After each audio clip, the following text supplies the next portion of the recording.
Here at Think LA's Entertainment Breakfast 2015, I have the pleasure right now of speaking with David Barron. What do you really want to communicate to the audience this morning? So there are a number of things I'm going to be talking about. Really, what I think is really fascinating about the time right now is that consumer behaviors are changing so dramatically. So keep Hulu out of it for a moment.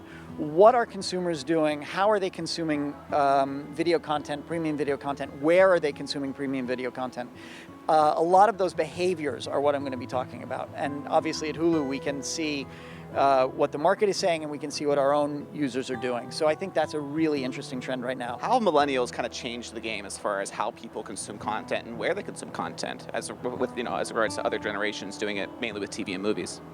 Well, I think millennials are a really important subset of the audience. They are natives to this world. For them, interactivity and on-demand programming is a given, not a novelty.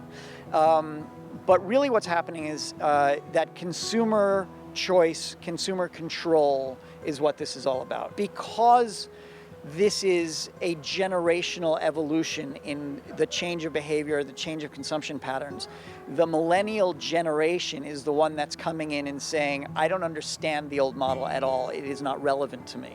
And so that's why they're so important.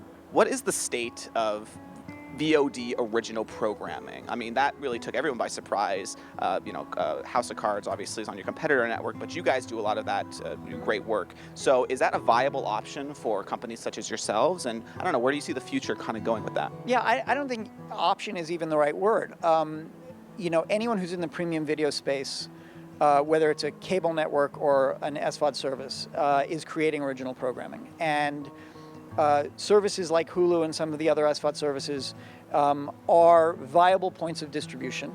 And we have a great audience that loves programming. And one of the ways we can distinguish ourselves is by creating original programming.